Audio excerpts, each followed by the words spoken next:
Welcome to another Monday laundry darkroom.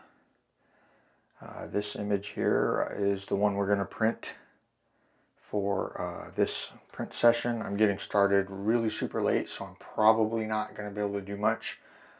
This one is in the same sleeve as I have for these other two. This bottom part is HP 5.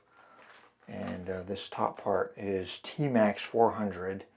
I'm slowly working my way up the sleeve here. So this image is the select one for this evening. It's actually doesn't have a lot of density. So what I think I'm going to do is just start at 16 seconds with a grade 2. I've already focused it. We'll do F11. The film base plus fog is pretty close to the HP 5 film base plus fog, so we're going to be in the butter zone there, and it'll just be a matter of determining how much. Hang on. Sorry, I had to sneeze there. It'll just be a matter of determining how much contrast we're going to dial in. So we'll start, like I said, at grade 2. This is not a particularly high contrast negative, so we'll probably end up going like a 2.5 or a 3, but we'll get there when we get there.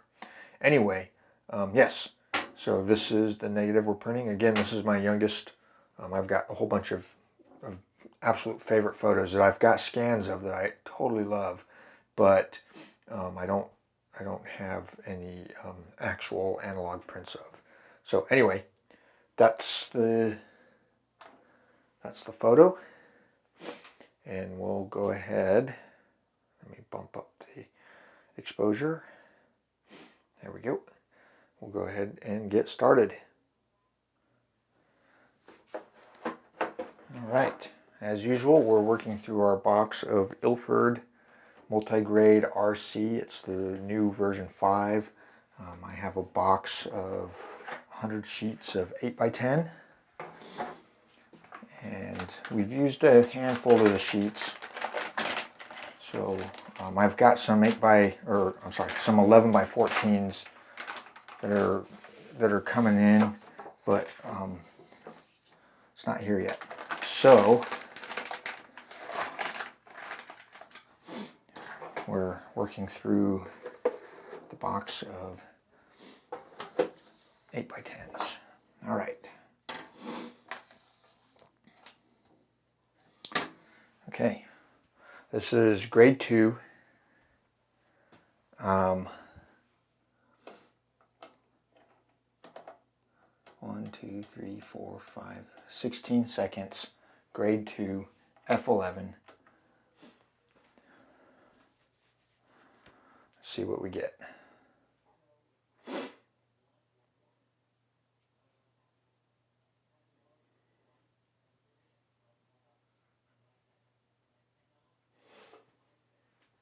All right, I'll run it through the chemistry and then we'll take a look at it. Wow, way too dark, way too much time. So F11 clearly, so we can probably F16, yeah, we'll go to F22, see if that makes a difference. All right, next.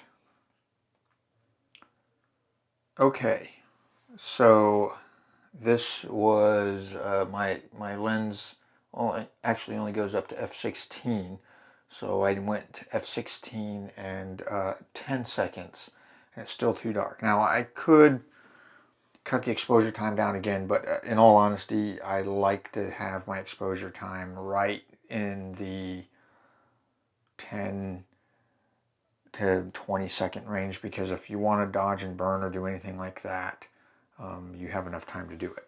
This is still too much time. We're getting close. Is that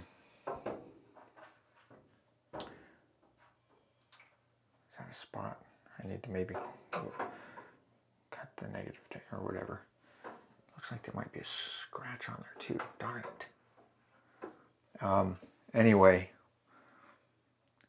it's a little dark. It could use less time. So there's this trick that I do. This is this enlarger here. It has a tray here for holding filters. I don't use it to hold filters because I use the under the lens filters, but I have some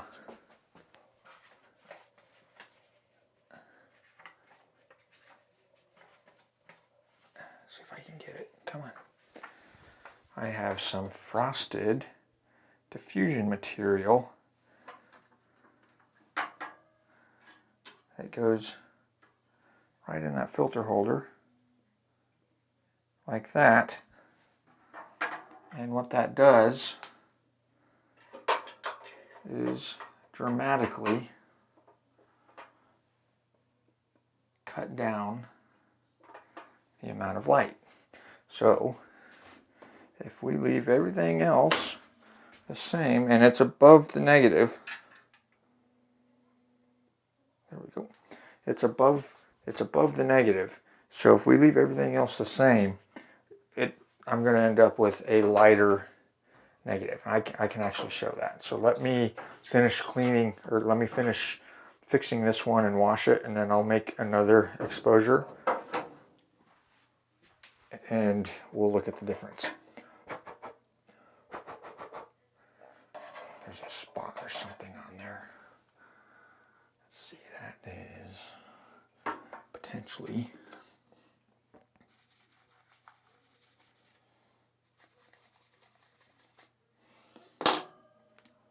see if I can knock it off.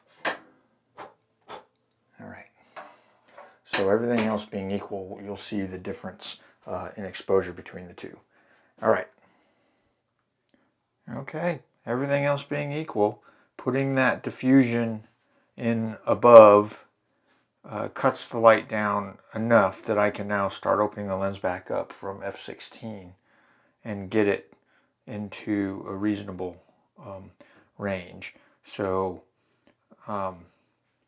what I'll probably do is do one where I'm f11, see what that looks like, and at 10 seconds, and then get one where we're a little on the hot side at 10 seconds, and then keep the aperture there and start to dial in the exposure time.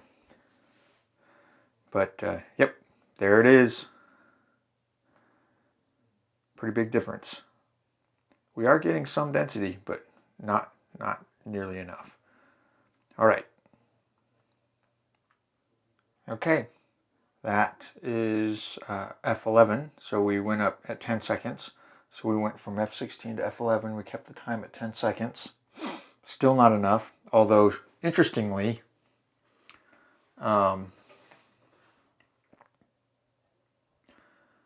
with the exception of maybe right here, we're starting to come off of, and right here, we're starting to come off of paper white. So yeah, starting to get density. So the next one will go f8 and then f5/6. f8 doesn't seem enough.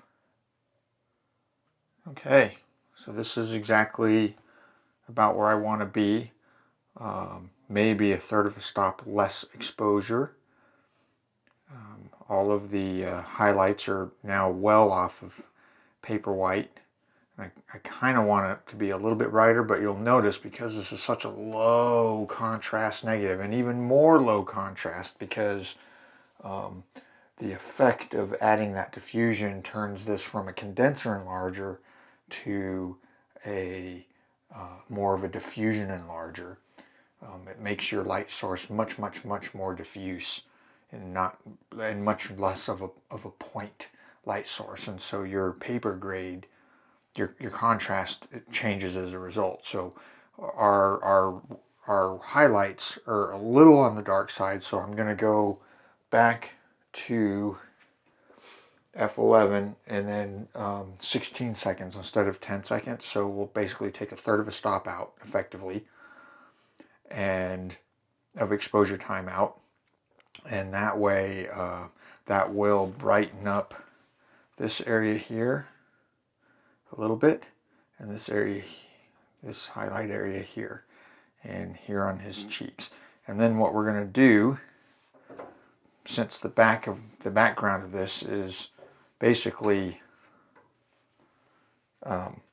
not dark enough, not nearly enough contrast, we're going to do a variation of a split grade print. So we're going to keep the grade 2 filter for this base exposure, and then I'm going to pop in a grade 5 filter and run a few seconds while I'm dodging his face, just so that we get a nice